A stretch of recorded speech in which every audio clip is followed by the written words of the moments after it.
moltes gràcies per la vostra presència. El que farem avui és un model, emprarem un model pedagògic per dur a terme el taller que vaig aprendre del doctor Elias i la doctora Meulemans, que són un matrimoni que han fet molta feina i que han investigat moltes coses i ells feien unes classes que tenien uns seminaris d'endolingüística, que era el primer puntet que tenim, se diu endolingüística i és el que ells ensenyaven. Tenim 7 temes, el taller se diu 7, s'ha batiat com a 7, perquè són aquests 7 temes s'aniran tocant durant el taller d'avui i s'aniran mollent en funció de les preguntes de l'auditori que vosaltres passeu. Para poner un ejemplo, es como si tuviéramos cada tema de esos, es como si fuera un portaaviones y es como si fuéramos con una flota de portaaviones y de cada portaavión pueden salir aviones, teniendo en cuenta que esos aviones pues, no serían de guerra, sino serían quizás de ayuda humanitaria o de rescate humanitario. Estas personas de aquí, los doctores Meulemans y Elias, aparte de ser lingüistas y eminentes científicos, eran rescatistas y cuando había terremotos acudían a las zonas a hacer rescate humanitario, a sacar personas de debajo de los escombros. Y lo que hacían también es una labor de rescate cultural. Ellos enseñaban endolingüística, que es la ciencia del lenguaje interior. Y vamos a ver también un poco pues, de los 7 temas que hemos visto. Tengo el honor y el gusto de haber conocido a esta pareja, a los doctores Meulemans y Elias, y tengo también el honor de ser heredero de sus conocimientos y pues son 2 vidas que han juntado un montón de conocimientos. Les dije también que en sus memorias USB, podían traer sus memorias USB. Mi hermana puede estar allá atrás con un ordenador pasando los archivos, he hecho una recopilación. Al final han sido 33 archivos, no los conté, pero al final es fácil con la opción de ver cuántos archivos hay en una carpeta. Han sido 33 y ocupan 3 gigas.33. También ha sido muy cuálico porque ni queriendo se consigue algo así, ¿verdad? Vamos a ir viendo también cómo el 7, que vamos a tocar 7 temas.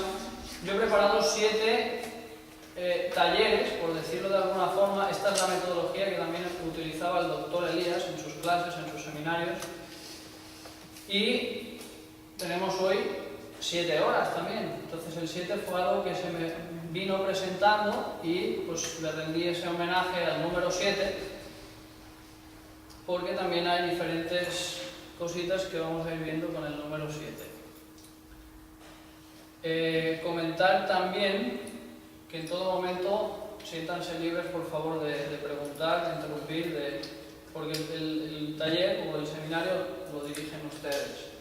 Yo aquí vengo preparado. No vamos a tocar a ver todo lo que traigo, porque para poder ver esto pues tendríamos que estar quizás 7 fines de semana. El objetivo no es verlo todo, es ver lo que ustedes estén más interesados en que se vea.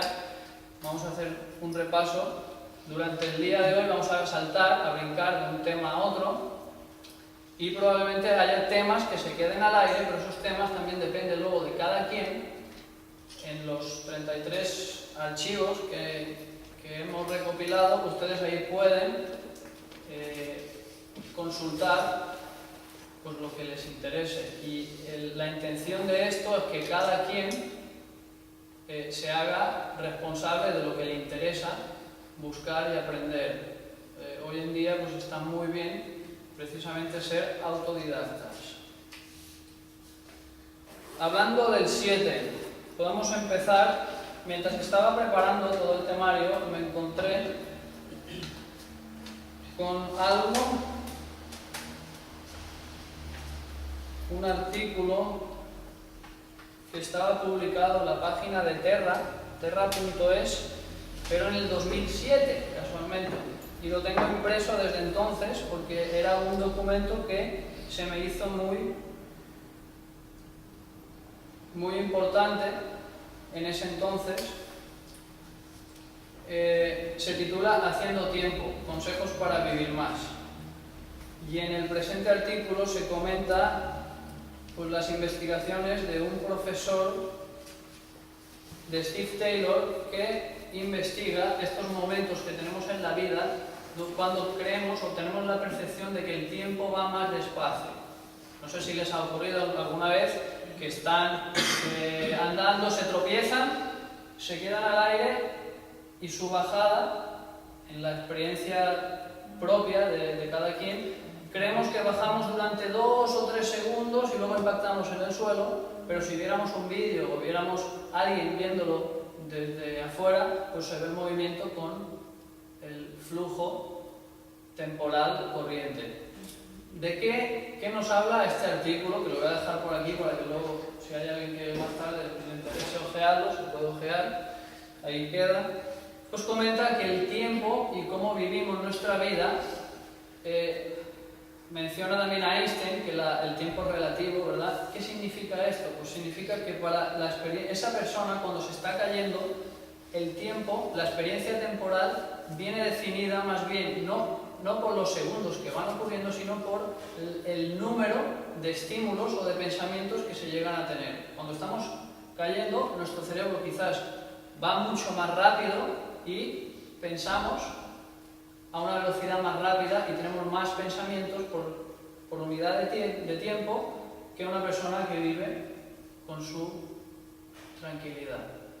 Cita también que jugadores de algunos deportes sienten que el tiempo también se ralentiza cuando están en la zona, jugadores de baloncesto, golfistas también. Y lo que ocurre también es que comenta que cuando los adultos ya se acostumbran a la realidad, pues ya no se asombran tanto y tienen una vida más rutinaria y el tiempo no se aprovecha tanto. Sin embargo, los jóvenes o las personas que están todo el rato aprendiendo cosas nuevas extienden mucho más su experiencia de vida.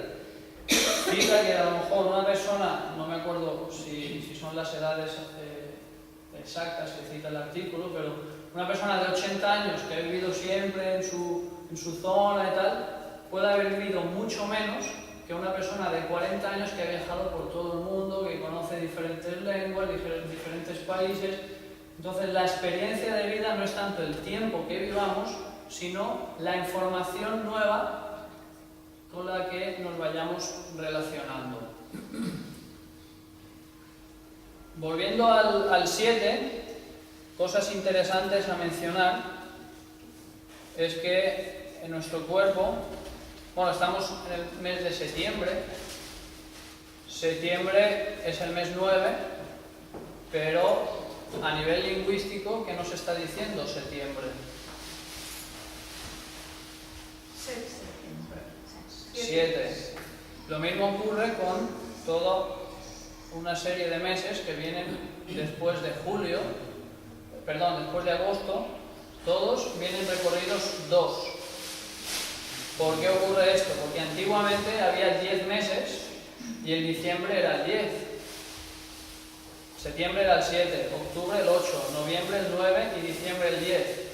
Pero se dedicaron 2 meses a los emperadores, a los Césares, a Julio César y Augusto César, y en lugar de ponerlos atrás, pues los pusieron en el centro y se descuadraron esos meses.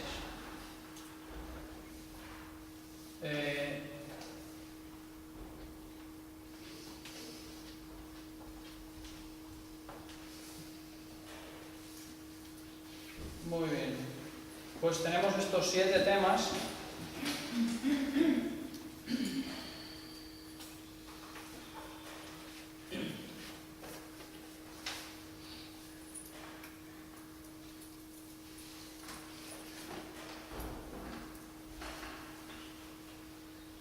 estos 7 temas: la endolingüística, la medicina germánica del Dr. Hammer, la psicogenealogía, el proyecto sentido, los arquetipos, la rehumanización y el modelo matemático de disposición ternaria, que esto fue una aportación que estoy realizando y que fueron toda una serie de circunstancias, de diferentes revelaciones que me llevaron a desarrollar un modelo matemático ternario, y fue gracias a asistir a los seminarios de los doctores Meulemans y Elías, trabajando a través de la endolingüística. El doctor tenía, creo que unos 9 o 10 doctorados, y la doctora tenía unos 3 o 4. Son personas muy cultas, muy doctas, y en sus seminarios se trabaja de forma holística, se toca un tema, otro, y son multidisciplinares. El doctor continuó su camino, trascendió el 27 del 7, curiosamente, de este mismo año, del 2014. Ya no está aquí físicamente, pero se sigue trabajando mucho a nivel de endolingüística entre los alumnos. Lo que la endolingüística enseña es analizar nuestro propio idioma y diferentes idiomas y entender lo que la filosofía, la forma de pensar de los pueblos, analizando lo que el lenguaje dice, pero hay que saber bucear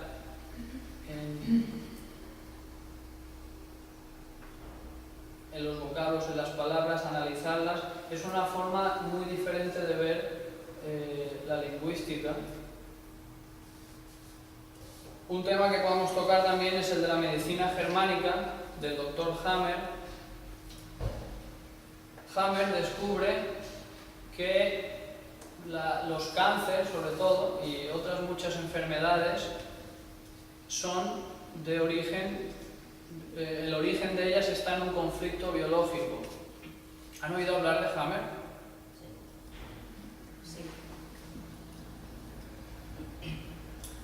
¿Y debido a qué, o debido a quiénes, o cómo, o de qué fuentes han oído hablar de Hammer?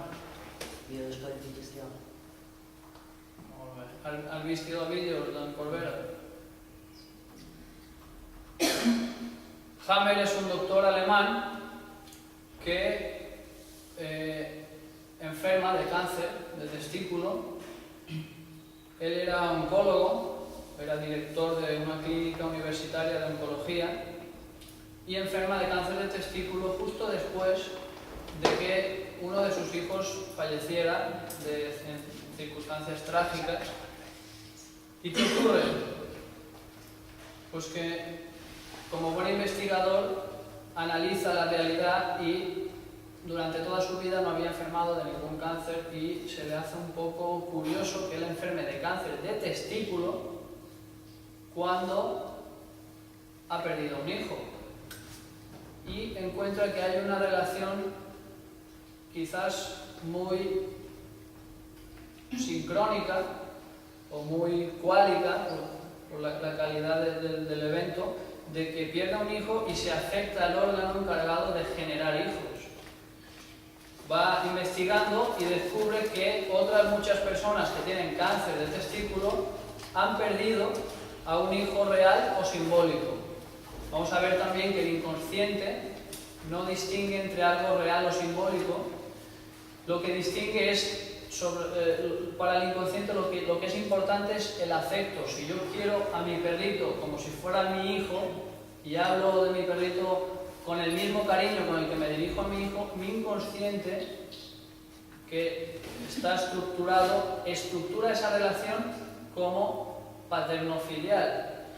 Lo mismo ocurre con una empresa. Un señor puede montar una empresa, generarla desde cero y ver cómo esa empresa va creciendo, y él le va dedicando el mismo esfuerzo como si se lo dedicara a un hijo. Y si esa empresa quiebra o de repente tiene un problema con la empresa muy grande, pues puede sentir que ha perdido su empresa, que ha perdido un hijo. y puede desarrollar cáncer de testículo. Ojo, no estamos diciendo en ningún momento que todas las personas que tienen una pérdida de un ser querido a nivel afectivo, tal y como un hijo, no es una regla que todas vayan a desarrollar un cáncer de testículo. Para entender lo que Hammer postula, él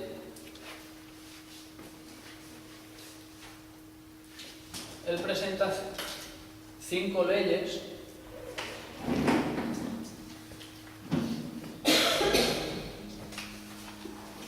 y una cosa muy importante que plantea es que en la vida hay 4 etapas muy importantes. La primera es la supervivencia.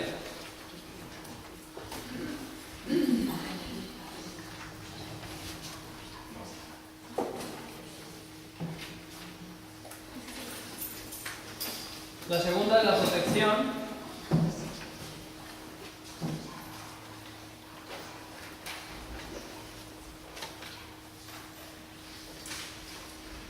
La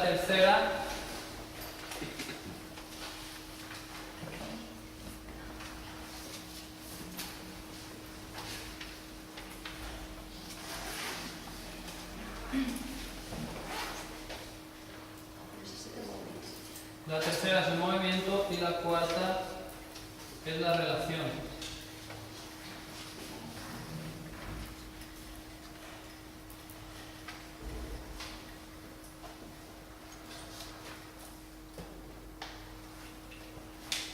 Estas 4 etapas de la vida se dan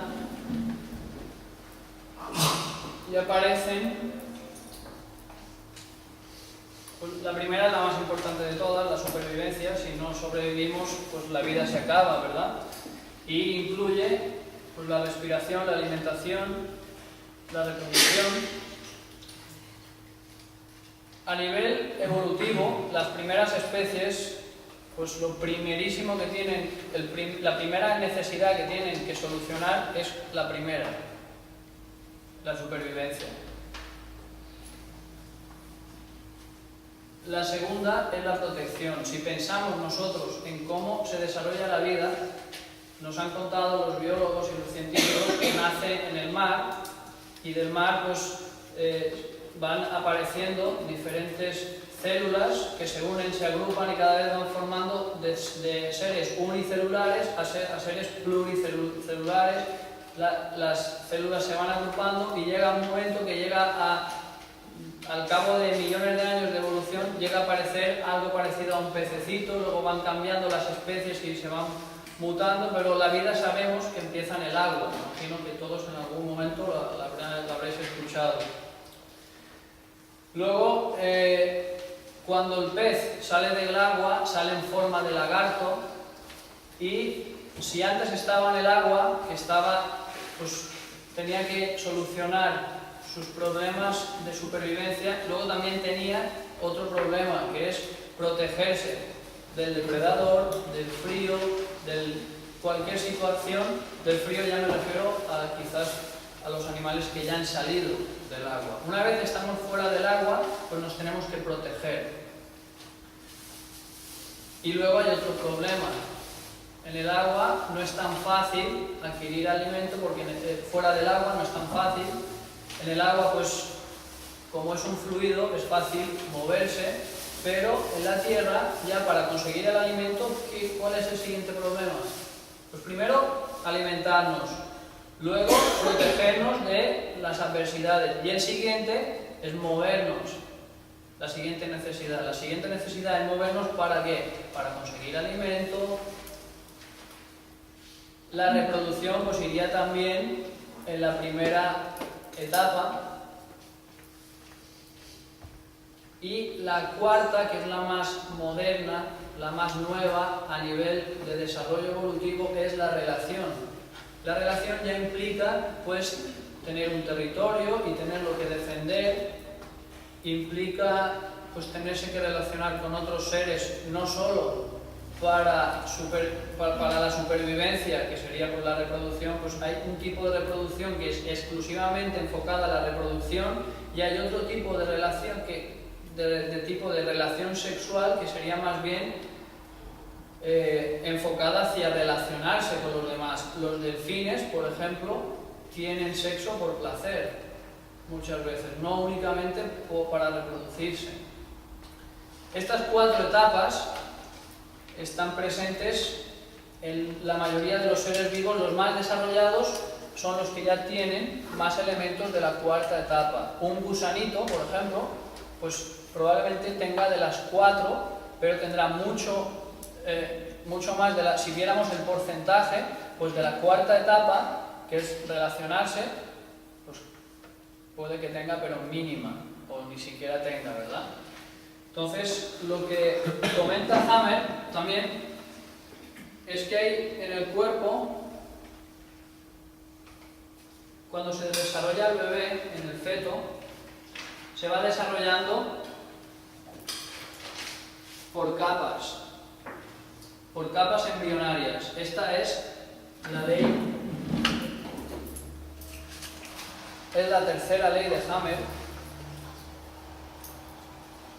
Enlazando con esto, pues comenta que primero se desarrolla en el feto, cuando vemos el feto tiene un desarrollo que imita en 9 meses toda la evolución humana, la desarrolla pero de forma muy acelerada.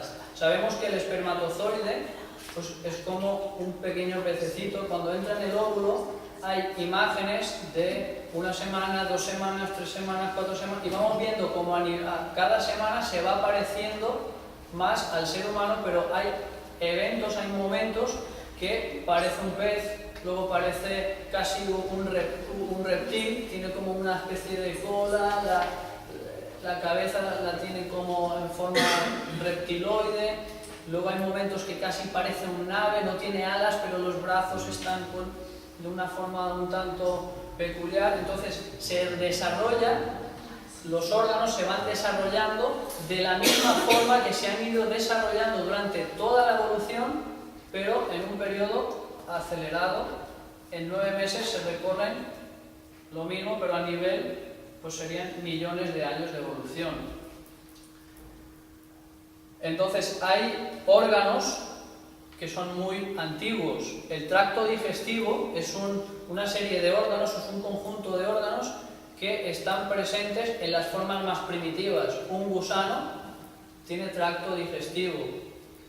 Quizás no todos los gusanos tengan ojos, tengan olfato, tengan boca así, oídos. Hay animales que quizás no tengan tan desarrollados como nosotros, porque hay que ver que hay algunos animales que están mucho más arriba en la evolución. Hammer, entonces, en su teoría,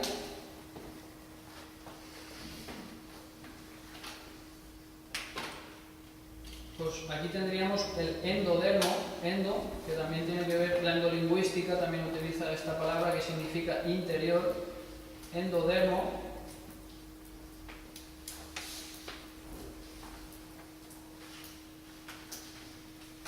Mesodermo antiguo,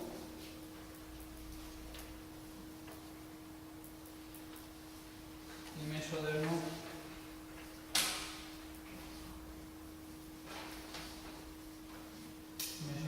nuevo, y aquí abajo tendríamos ectodermo. ¿De qué le suena la palabra dermo? La dermis, ¿verdad? La piel. Entonces son capas, como si fueran pieles, que forman todo nuestro cuerpo, y los primeros meses de gestación se generan todos los órganos de la primera capa, el endodermo, el tracto digestivo. A ver, entre todos podemos ir diciendo algunos órganos que nos parece que son muy antiguos. ¿Cuáles serían? que serían de la capa del endodermo, y que tienen que ver con las funciones. El corazón, muy probablemente. Reproducción, piensen en reproducción. ¿Cuáles son las necesidades de la etapa, de la primera etapa? Pulmones. Pues respirar, reproducirse y alimentarse, ¿verdad? Luego, de la segunda etapa del mesodermo antiguo sería la protección. La protección serían todos los músculos que tienen que ver, y todas las fascias, todas las capas. Cada órgano normalmente tiene su capa protectora, y James pues comenta que todos los órganos encargados de proteger algunas capas de la piel pues también tienen que ver con la protección. Luego el movimiento, ¿qué es lo que facilita el movimiento? Esta es fácil. Los huesos, cartílagos, tendones, articulaciones, algunos músculos que forman parte de la musculatura del sostén y de... Todo eso tiene que ver con el mesodermo nuevo y con lo que sería el movimiento, la tercera etapa. La cuarta, la relación, son... Por aquí tengo... Tienen ustedes en la recopilación, en la carpeta de medicina germánica, tienen una tabla que está muy relacionada con todo esto, las 4 etapas de la biología, y que se van explicando diferentes aspectos de esto mismo.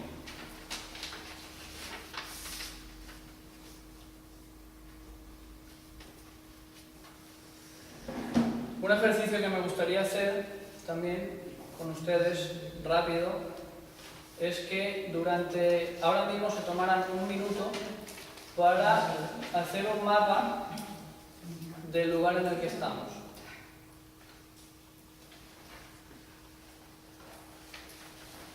Sí, tienen un minuto. Sí, en su cuaderno van a hacer un mapa del lugar en el que estamos.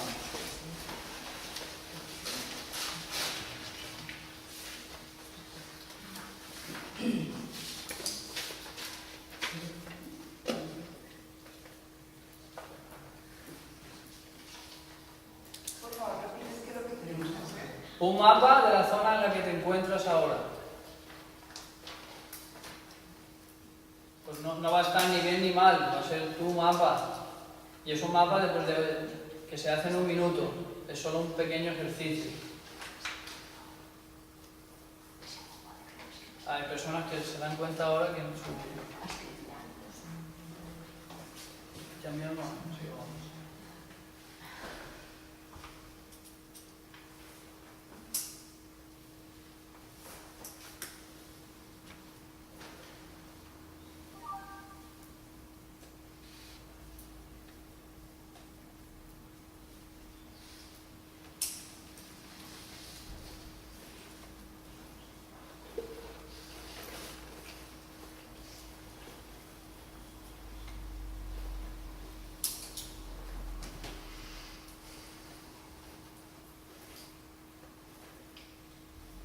Bueno, 10 segundos para terminar.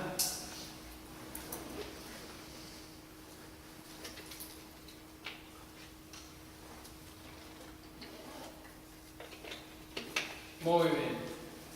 Podríamos haberlo hecho de 1 hora o de 2 y pues estaría más detallado, ¿verdad? Aunque lo hubiéramos hecho de 2 o 3 horas, hay cosas que quizás todavía no hubieran quedado graficadas. Mi pregunta es, ¿cuántas personas han puesto las columnas? ¿Alguien ha puesto las columnas? Bien. ¿Qué detalle es el más raro que alguien ha puesto? La foto. La foto. Ah, muy bien. Se puede poner la foto, la mesa, las sillas, las personas. se puede poner quizás la instalación eléctrica. Ya me sitúo efectivamente. Alguien puede situarse a sí mismo, puede situar a la pareja. El mapa del mundo. Otra persona ha hecho el mapa del mundo, ya he puesto porque estamos en España, a Mallorca.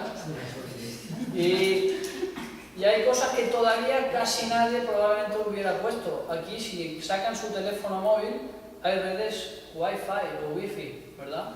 Podríamos dibujar en ese mapa dónde empieza una y dónde empieza otra, que se solapan. En este punto hay 5, en este punto solo hay una. Las ondas de radio están aquí, pero nadie las ha graficado, ¿verdad? ¿Qué pretendo con este ejercicio? Pues que la ciencia y los modelos científicos de salud y de un montón de cosas son como este ejercicio. Hay personas que solo ven un mapa y otras que solo ven otro.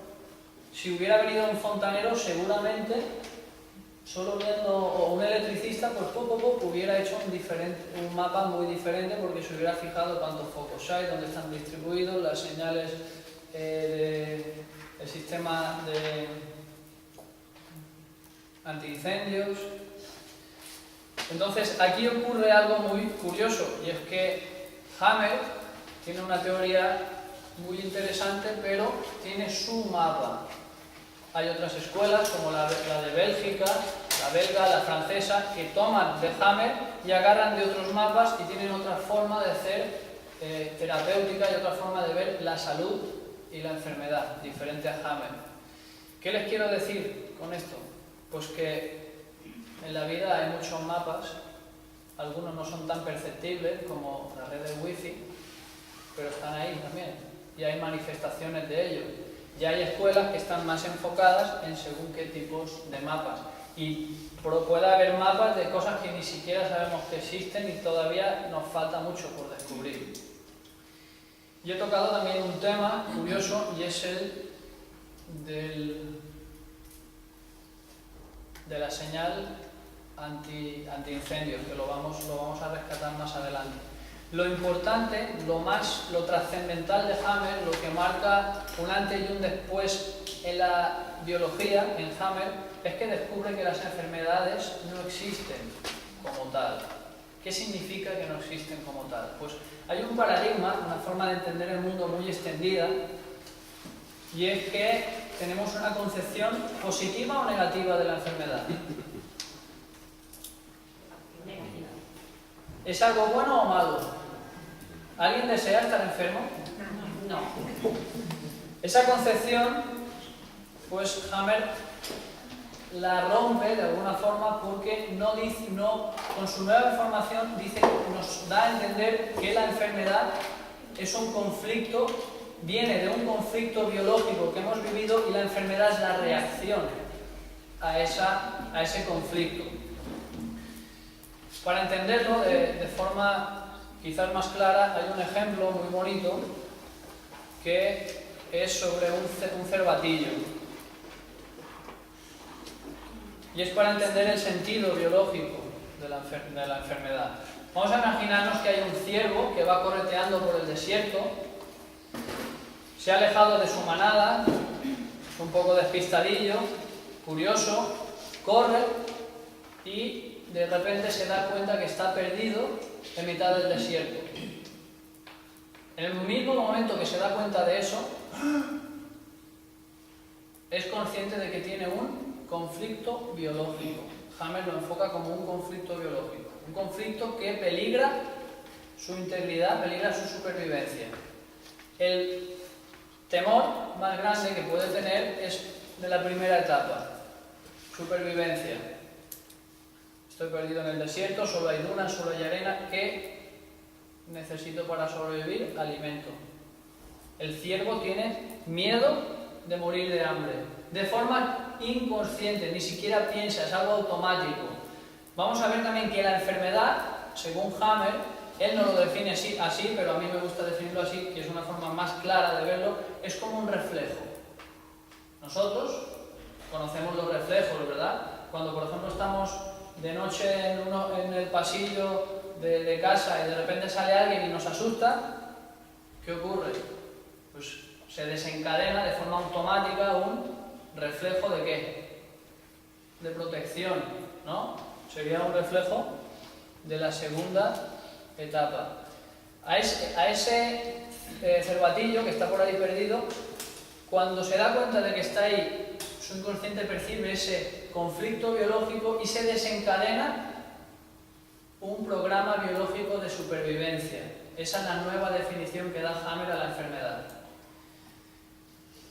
Y se desencadena de forma automática, sin que el cervatillo tenga que pensar en eso, sin la misma situación, el mismo pánico que percibe cuando toma conciencia, es el mismo pánico que siente la persona cuando la asustan en el pasillo de casa en la noche y el cuerpo reacciona por sí mismo. Entonces, ese cervatillo, su reacción biológica que hace su organismo, que es una reacción de supervivencia, es que el hígado crezca. Entonces el hígado tiene un tamaño y crece. Va creciendo y ese cervatillo puede que esté 3, 4, 5 días atormentadísimo, muy agitado. ¿Y qué ocurre? Pues su hígado va creciendo y creciendo y creciendo por error. En la naturaleza los errores no suelen existir, todo tiene un propósito. ¿Cuál es el propósito de que el hígado crezca? ¿Alguien lo adivina?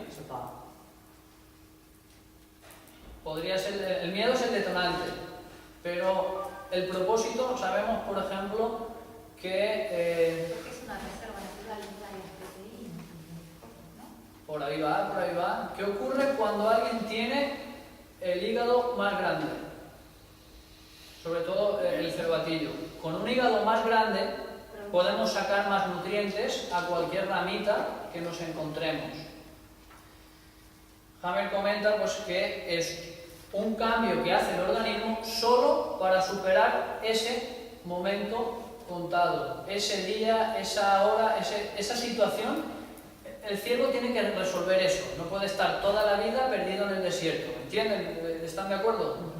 Entonces, su organismo le ayuda a que su búsqueda de un lugar mejor tenga mayor rendimiento, porque si ese ciervo con el hígado más grande se encuentra 5 ramas, le podrá sacar más energía si tiene el hígado grande que si lo tiene pequeño.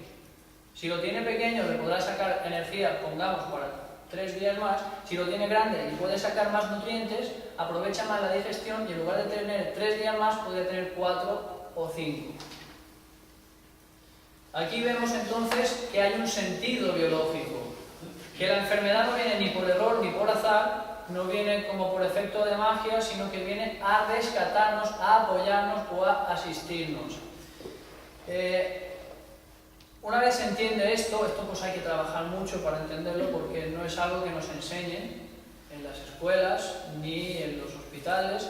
Entonces, hay que entender que hay siempre una intención positiva en ello.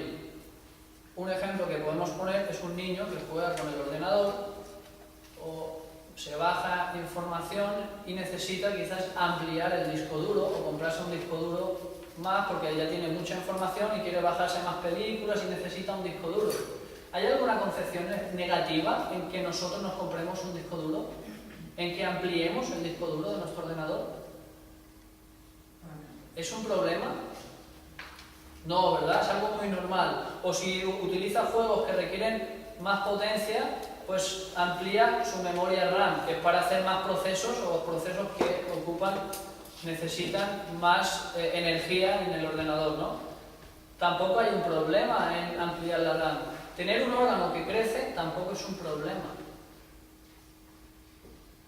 ¿Qué ocurre con este ciervo?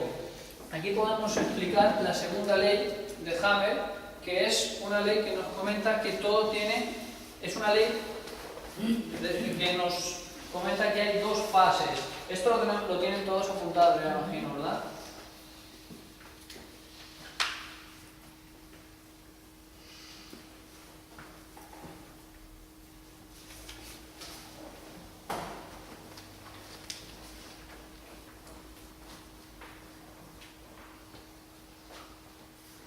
Todos tenemos 2 fases.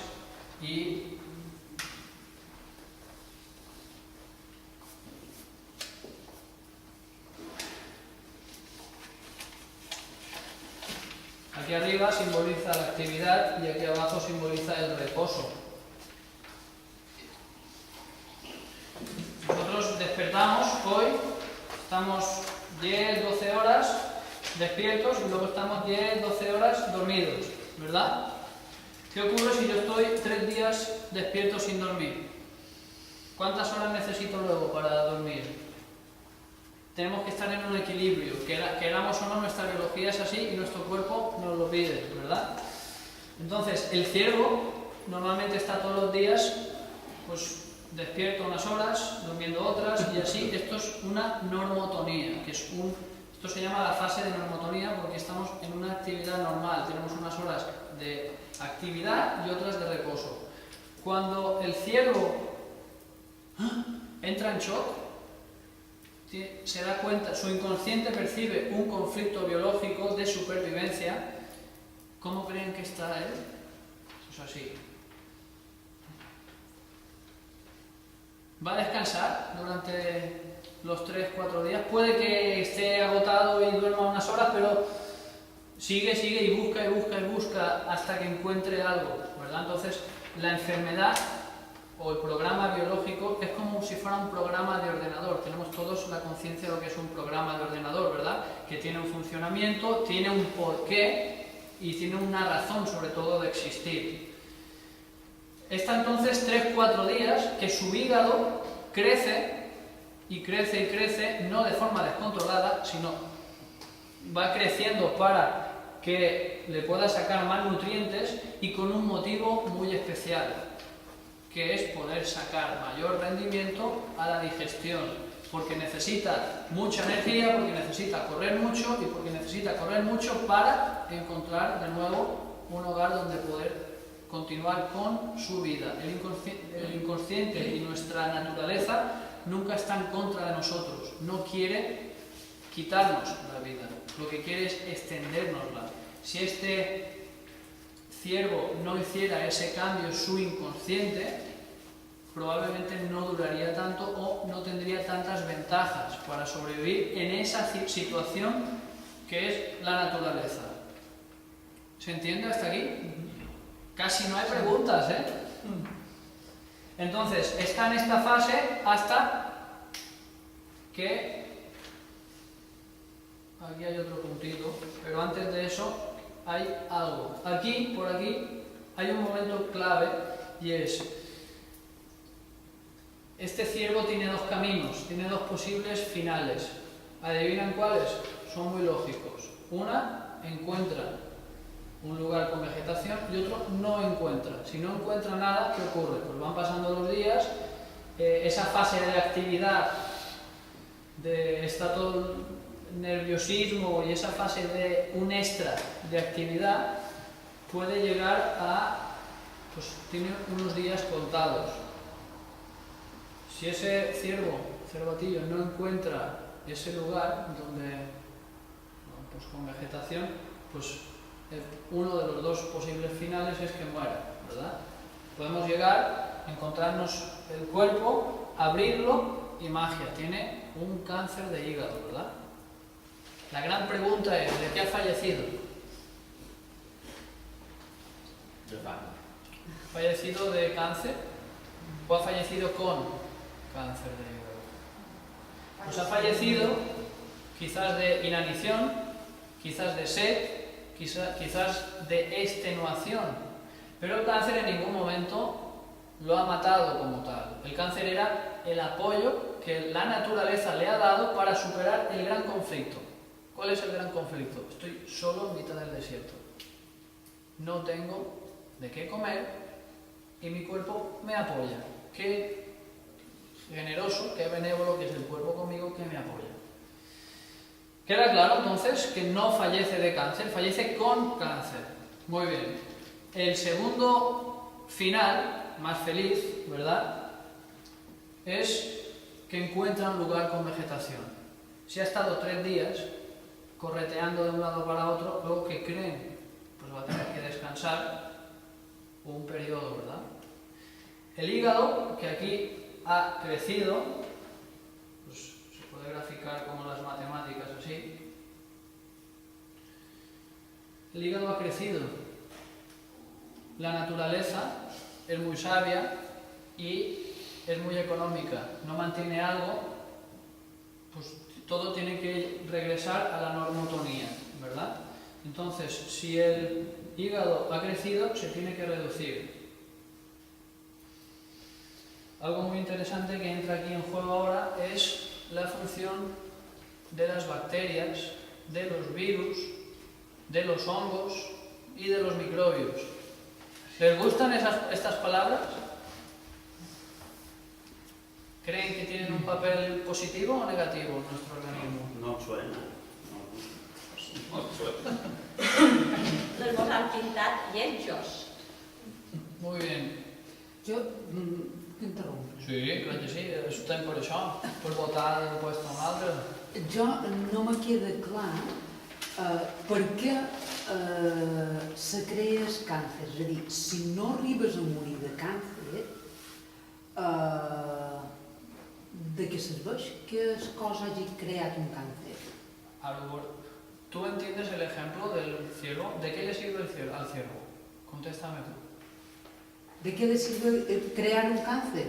No, olvídate de la palabra cáncer y de qué le sirve al jovencito que estaba bajando archivos, de qué le sirve ampliar el disco duro.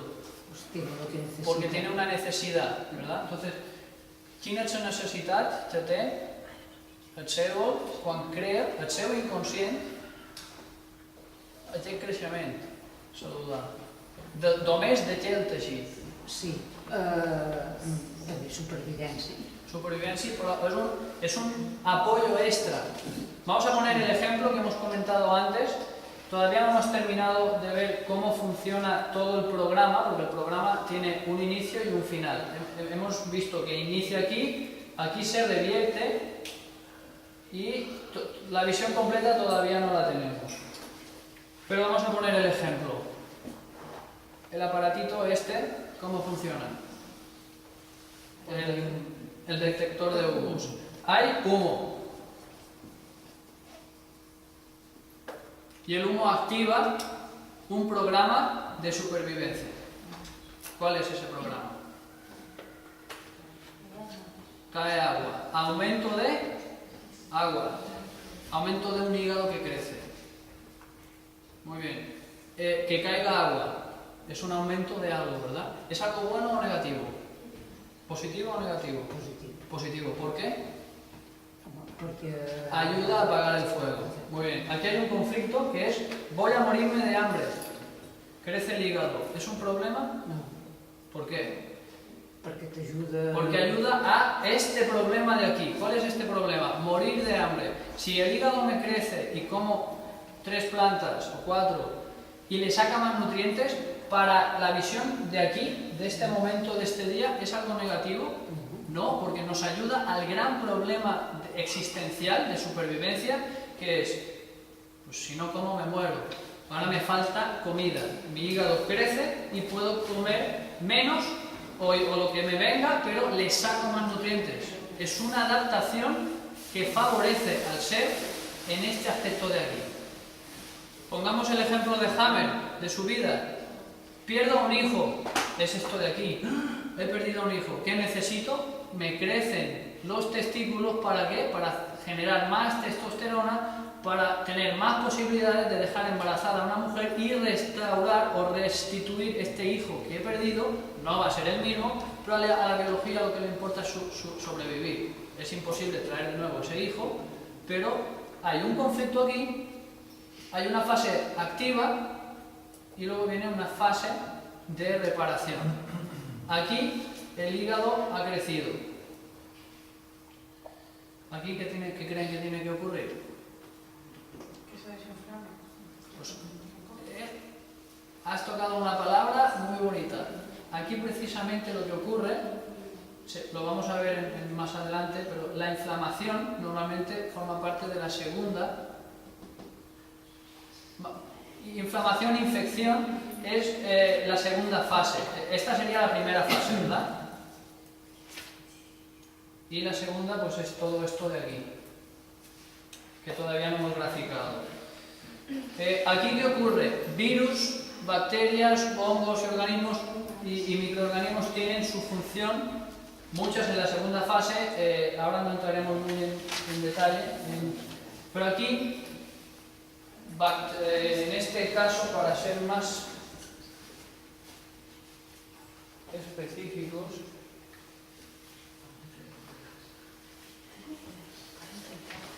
los hongos y las micobacterias son los encargados de la primera fase. Aquí antes en el pizarrón teníamos la primera etapa, la segunda, la tercera, la cuarta. En la primera etapa los hongos y micobacterias son las que se encargan ¿de qué? De degradar el tejido. Aquí ha crecido y aquí tiene que decrecer.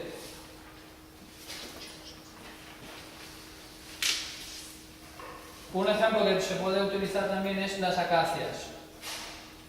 Las acacias son unos árboles que están en la sabana africana que tienen una peculiaridad muy especial, y es que cuando algún animal las deprede, se come las hojas, ellas lo detectan y suben sus niveles de toxicidad. Pasan unas horas, el depredador se va, ¿y qué creen que ocurre con los niveles de toxicidad? Se bajan. ¿Por qué? Porque mantener los niveles de toxicidad altos es muy costoso a nivel energético para la planta. Si no, los tendría siempre altos. Se puede, si fuera una especie muy que la deprediera mucho, probablemente haría ese cambio biológico, pero si puede, todo, la naturaleza lo intenta revertir. Un ejemplo también muy curioso, bueno, no hemos terminado con el de la acacia, pero nos podemos brincar al de los higos chumbos. Tunas en México, filles de moro o mallorquí. Tienen púas, ¿verdad? Esas púas es un sistema de defensa que ha desarrollado la especie. Si nosotros viéramos filles de moro, higos chumbos o tunas con púas y otras sin púas, podríamos pensar que alguna de las dos tiene alguna enfermedad o algo, porque pues se presentan con características diferentes. Lo que ha ocurrido aquí es que una ha sido más depredada que otra. Tengo un compañero viajero que ha ido al sur de América, no recuerdo, de México pues más para abajo, no sé, no me acuerdo exactamente, no quiero mentirles, el país, y vio higos chumbos sin púas. Y casualmente se dio cuenta que nadie se las come. Nunca, en esa zona de ahí no es una especie que la depredan. Entonces, ¿ha tenido que desarrollar un sistema de defensa? No. ¿Cuál de las dos está enferma? Ninguna. Cada una ha vivido situaciones diferentes. Y a lo largo de la evolución, si en un territorio te depreden, la naturaleza busca formas de defenderse con púas. ¿Qué ocurre aquí? Con la acacia sube y baja los niveles de toxicidad y vemos que es porque es muy costoso a nivel energético para ella. Aquí entonces la naturaleza pues ha creado este cáncer de hígado, este hígado que ha crecido, y ¿qué tiene que ocurrirle al hígado ahora? Pues tiene que decrecer. Y magia, ¿quién se encarga de eso? He dicho, tenía el plumón por aquí, pero no lo he escrito. Los hongos y micobacterias se encargan de comerse, de infectar ese tejido. ¿Y qué ocurre? Pues Hammer comenta que la ciencia ha juzgado de forma negativa a los virus, a las bacterias, a los hongos y a los microbios. Él pone la analogía de los bomberos. Si nosotros vemos una columna de humo y tenemos espíritu investigador y nos vamos corriendo a buscar esa columna de humo, llegamos y estamos en la ciudad, en nuestro pueblo, y vemos que hay un incendio y hay unos señores vestidos de rojo haciendo unas cosas muy raras por ahí.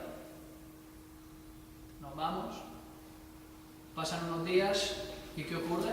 Otra vez hay otra columna de incendio. Nuestro espíritu investigador nos dice, ve por ahí a ver si averiguamos cosas de cómo funciona el mundo, que eso es lo que hace la ciencia, ¿verdad? Vamos allá y encontramos otra vez esos mismos señoritos vestidos de rojo, con sus camiones, sus cositas, y están ahí de nuevo. Y a cada incendio al que vamos hay siempre unos señoritos vestidos de rojo. Podríamos llegar a la conclusión de que los que provocan esos incendios son esos señoritos vestidos de rojo, cuando todos sabemos que la realidad es muy distinta, que en lugar de provocarlos, ¿qué hacen los bomberos? Los apagan. ¿Y qué ocurriría si nosotros nos inventáramos un sistema para matar a esos señores? Algo que se llama antibiótico. ¿Qué ocurriría? Habría quizás más caos, el incendio quizás se propagaría, etc., ¿no? Los virus y las bacterias tienen esa función de eliminar el tejido cuando ha crecido, restaurarlo y dejarlo al tamaño adecuado, siempre y cuando nosotros le dejemos al organismo hacer lo que siempre ha hecho. ¿Han visto alguna vez en las noticias? Yo me acuerdo, hace mucho que no veo las noticias, pero me acuerdo cuando era pequeño que a veces salían, para ser más exacto tendría que tener otra forma, bueno, lo dibujo ya de una vez, pero luego ya lo explicamos luego. Me tocó ver alguna vez de pequeño en las noticias, ¡uy, caso extraño! Una señora de 80 años que ha ido al médico y tiene un tumor de 19 kilos y se lo detectan a los 80 años. Ha tenido no sé cuántos años con ese tumor viviendo y no le ha pasado nada. ¿Les ha tocado alguna remota vez escuchar de casos así? Antiguamente. Sí. Mi madre. Antes, ahora ya no.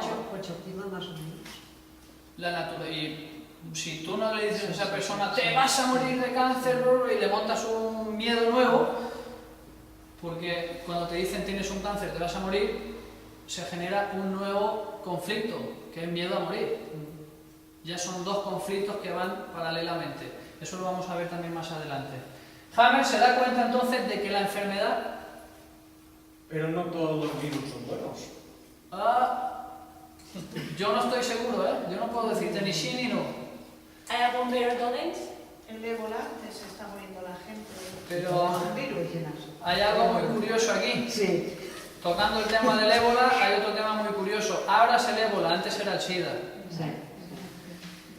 En la recopilación de archivos les he puesto un artículo de un señor de Barcelona que lleva años luchando contra la estafa o contra el montaje del SIDA. Él denuncia que se han producido demasiados fraudes científicos a la hora de generar el SIDA, y él comenta que el SIDA no existe. Aquí sí, pero... Mentalmente sí. Él comenta que el SIDA es un montaje. Ahora pues estamos saltando, han quedado aquí cosas al aire, pero no importa, estos son aviones, como hacía el doctor Elías, y ahora estamos en otro avión, que a ver si lo aterrizamos. Este señor, Luis Botinas, casualmente, las cosas a veces se conectan, era muy amigo de los doctores Meulemans y Elías. Estos señores tenían el objetivo de rescatar a la humanidad de hacia dónde nos han llevado. Ellos han tenido su experiencia de vida directa, de trabajar en diferentes organizaciones y son cónsules de diferentes países.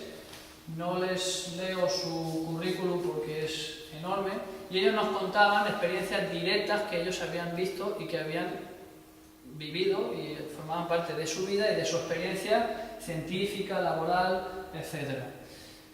¿Qué ocurre? Pues el mundo está gobernado por una serie de grupos de poder que tienen unos intereses quizás no muy humanos o humanitarios.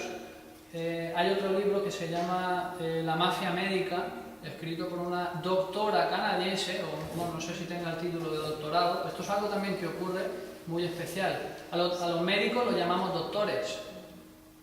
Para ser doctor hay que tener un doctorado, hay que estudiar 4 o 5 años, tener una carrera universitaria y luego hacer una tesis doctoral.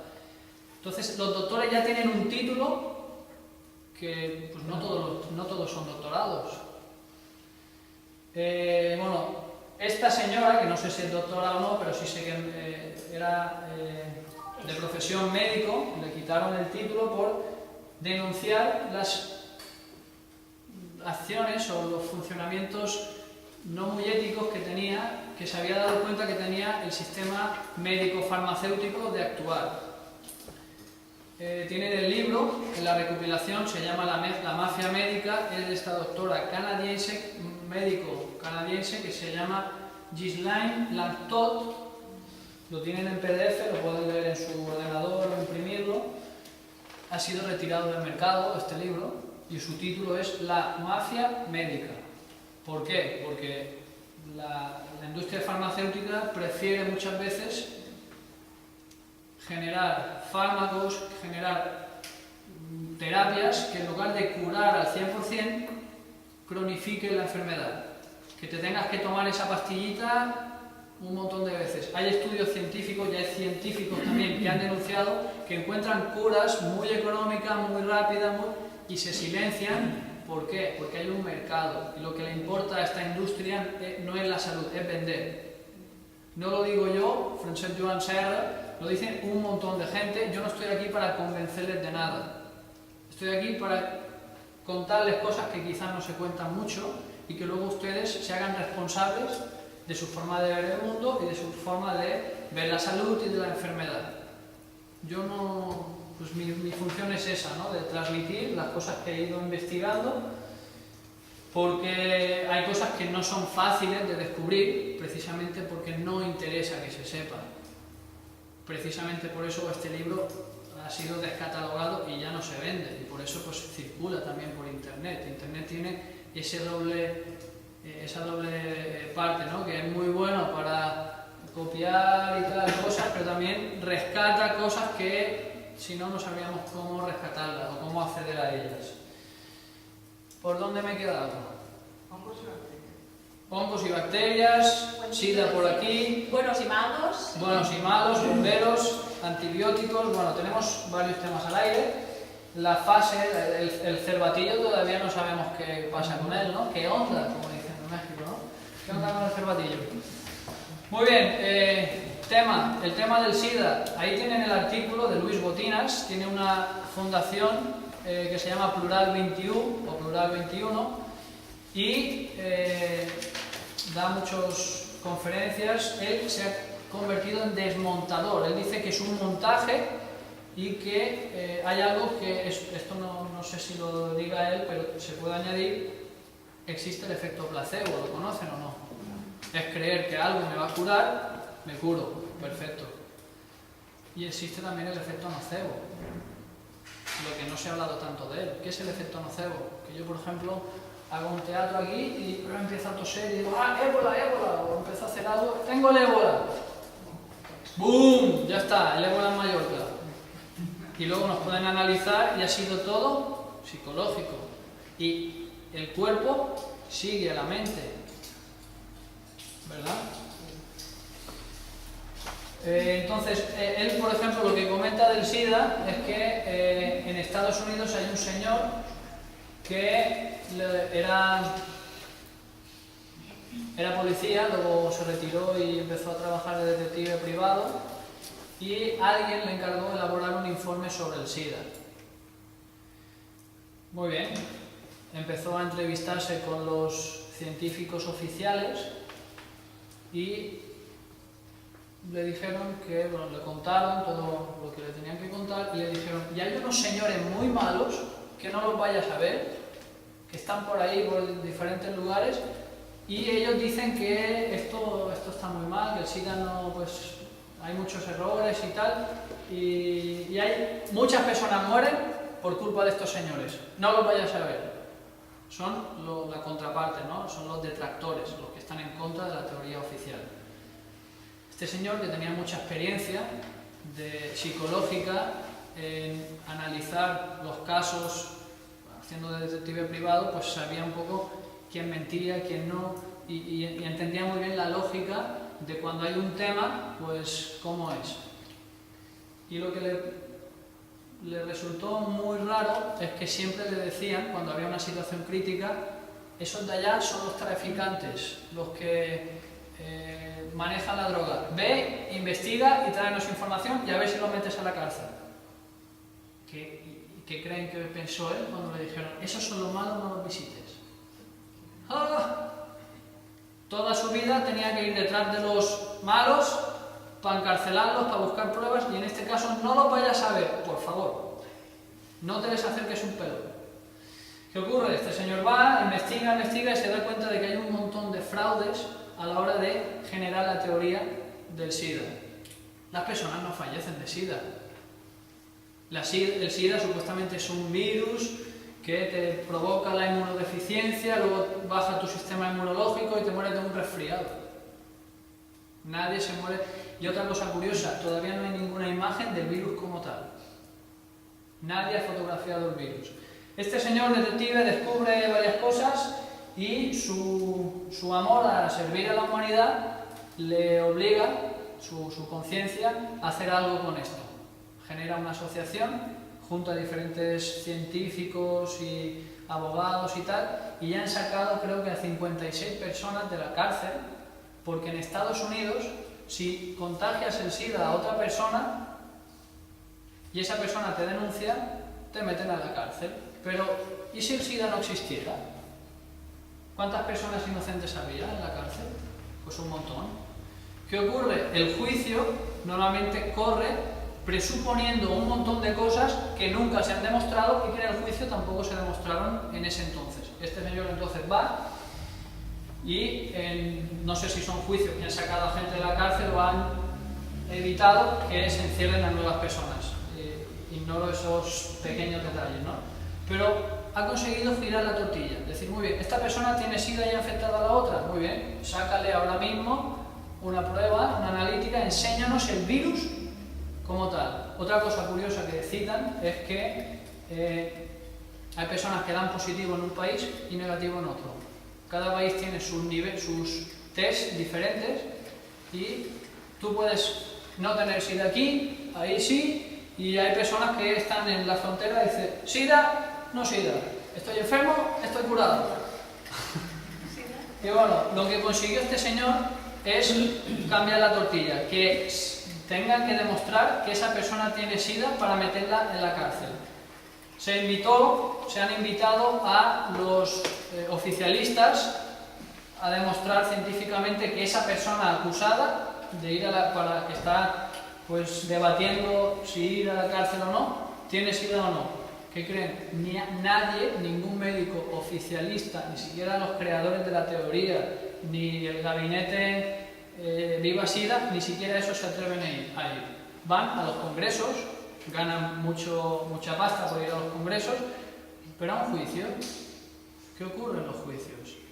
Que si realmente el juicio se da la vuelta, pues pueden quedar encarcelados ellos, los científicos oficialistas. Esto pues se habla en este artículo. La mafia médica, este libro de Ghislaine Langtot, habla también de un montón de temas sobre la censura de curas, la censura de terapias y los objetivos que tienen algunos grupos de poder de reducir la población mundial.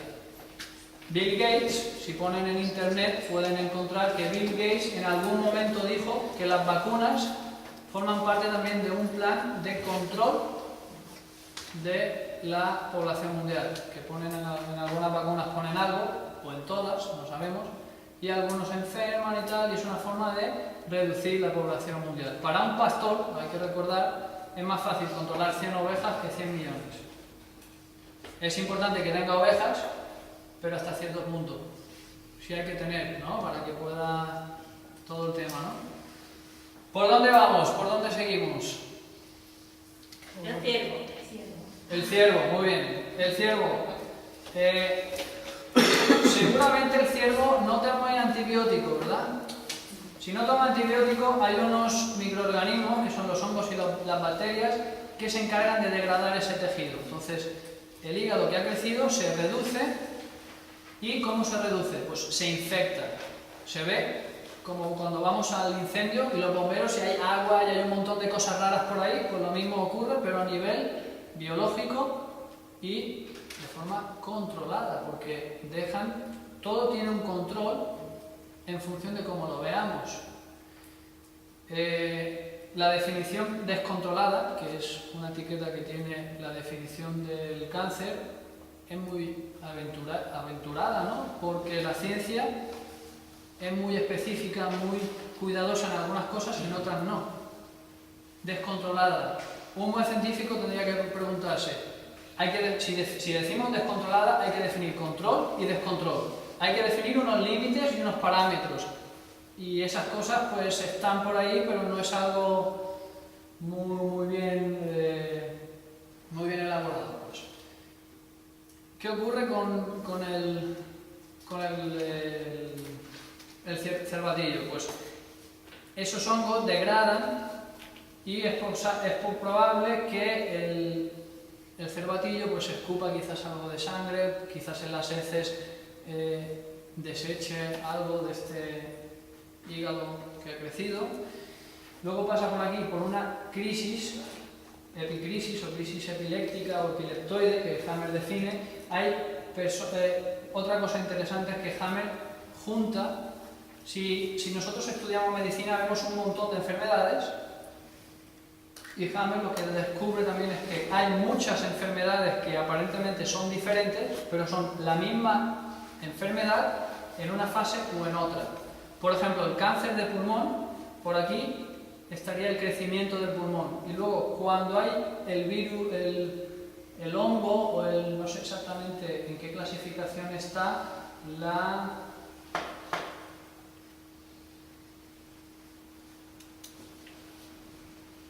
bueno, ya me vendrá. Es una enfermedad del pulmón también que... Metástasis. No, la metástasis es otra cosa.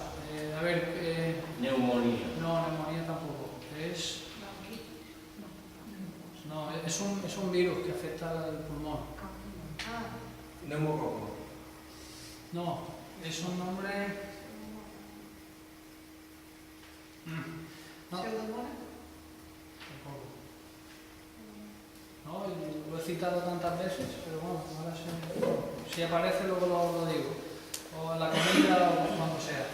Hammer descubre que no es que sean dos enfermedades diferentes, sino que es la misma enfermedad en una o en otra fase. Entonces Hammer, en todas las enfermedades de la medicina, las reduce a la mitad porque ve que es un programa biológico que tiene una fase que, para ser más exactos, se llama simpaticotonía, pero aquí le he puesto actividad para que lo sepamos.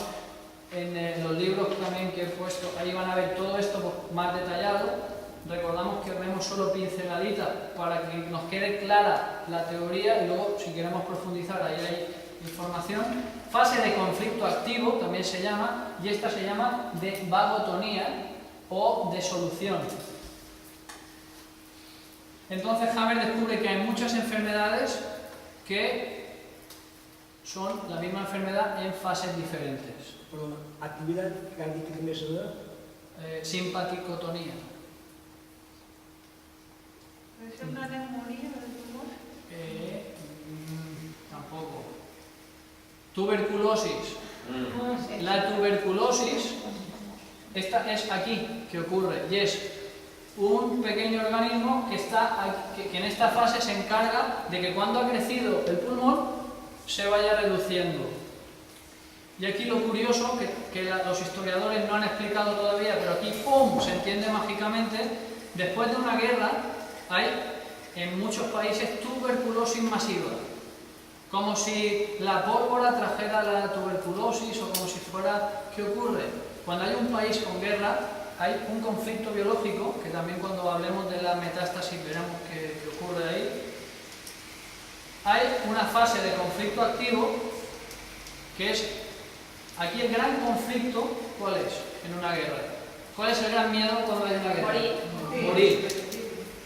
Hammer descubre también, bueno, cada enfermedad tiene un sentido y se entiende perfectamente, de la misma forma que los aparatitos estos sueltan agua con una intención y no sueltan sonido o luces, porque si soltaran luces no apagarían el incendio, ¿verdad? Entonces, aquí el conflicto ¿cuál es? Morir.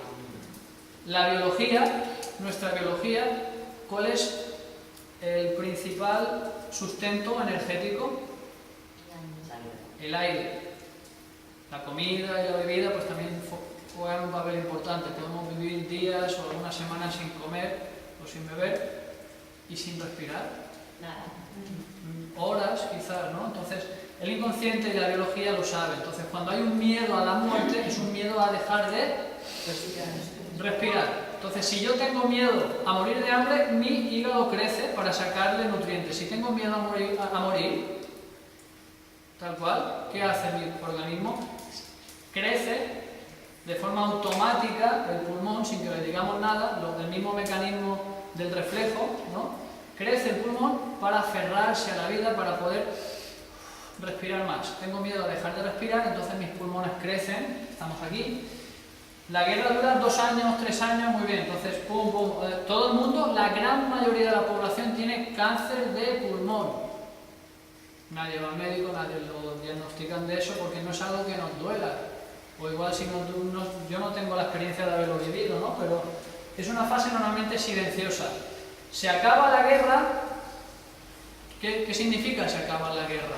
Pues conflicto solucionado. De la misma forma que cuando el cervatillo llega a la naturaleza, se acaba el conflicto y automáticamente el cuerpo entra en una fase de sanación, de restauración, de regreso a la normotonía. Pero para regresar a la normotonía hay que pasar por esta fase de sanación y si el hígado ha crecido se tiene que reducir. La tuberculosis reduce el pulmón.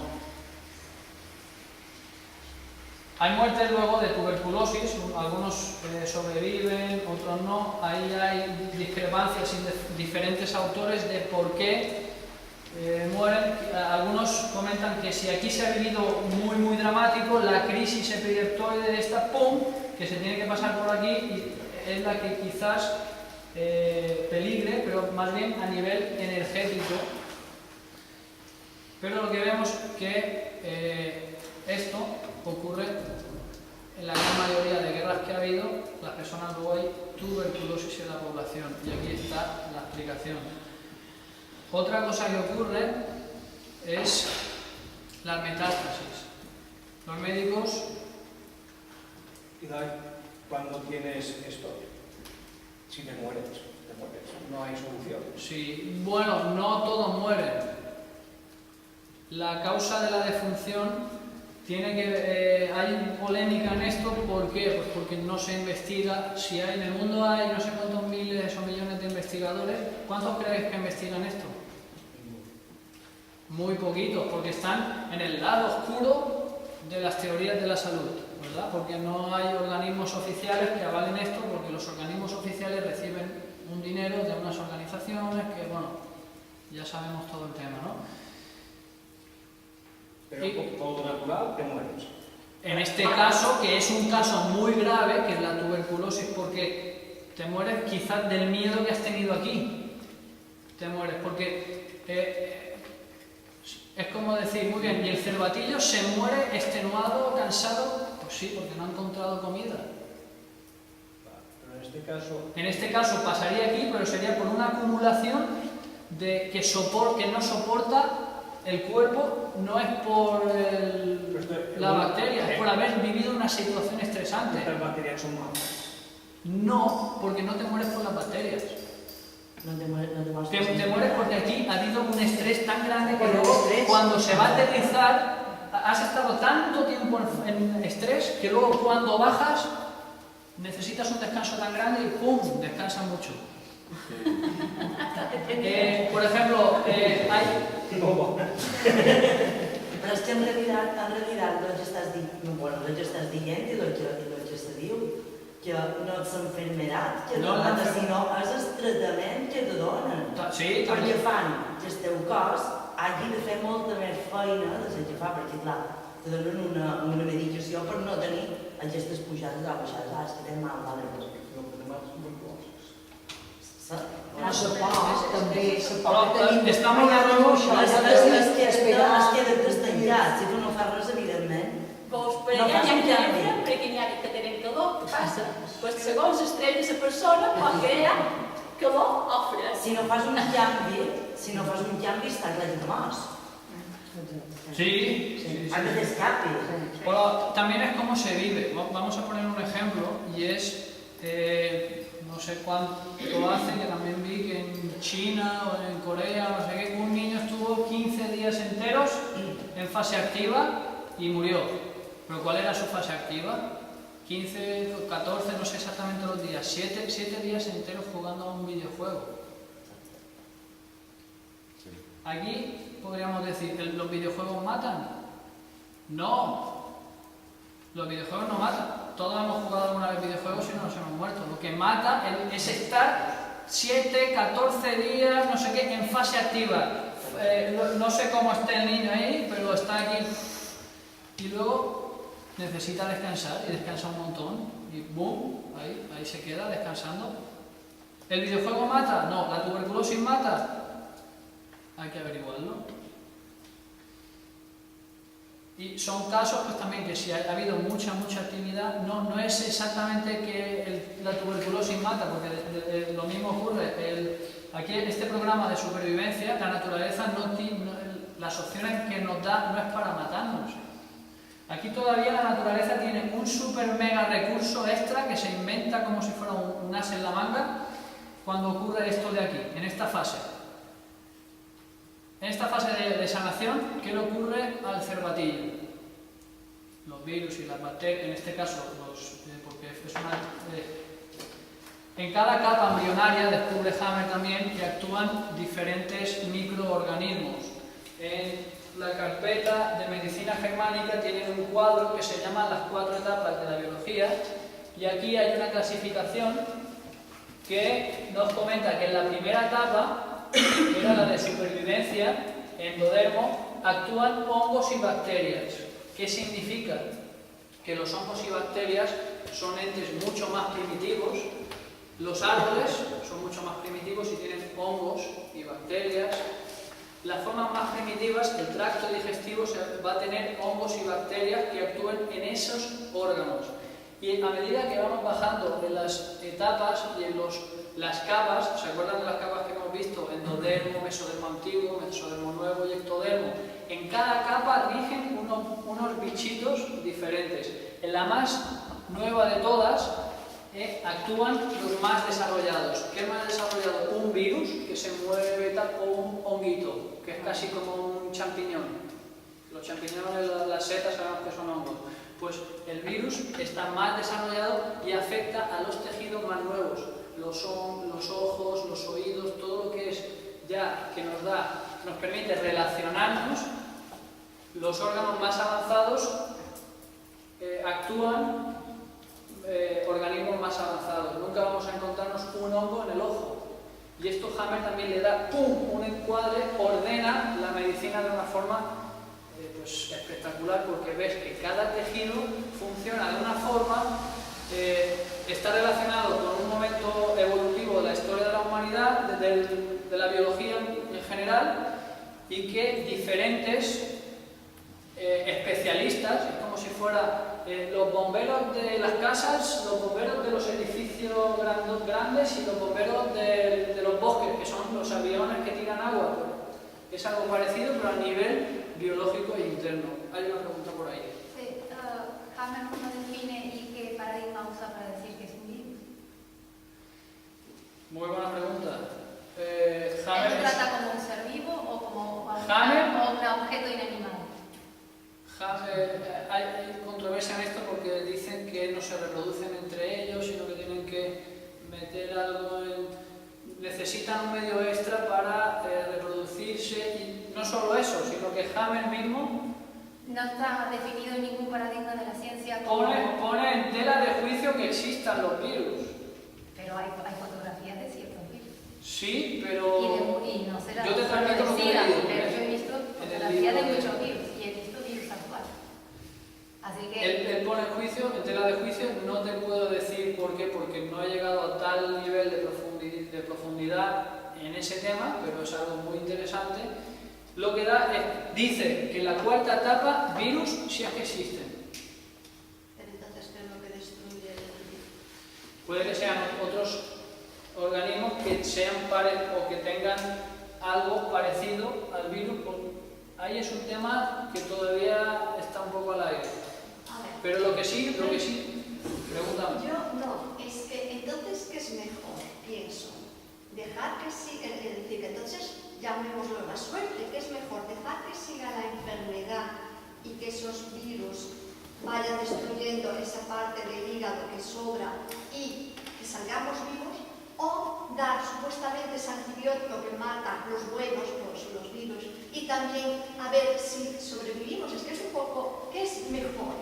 Buena pregunta. Yo lo que recomiendo a la gente que me visita y lo que recomienda a la gente que ha estudiado el paradigma de Hammer es dejar que la naturaleza siga su curso, pero trabajar con esto de aquí, que es lo que casi nadie trabaja: el conflicto biológico.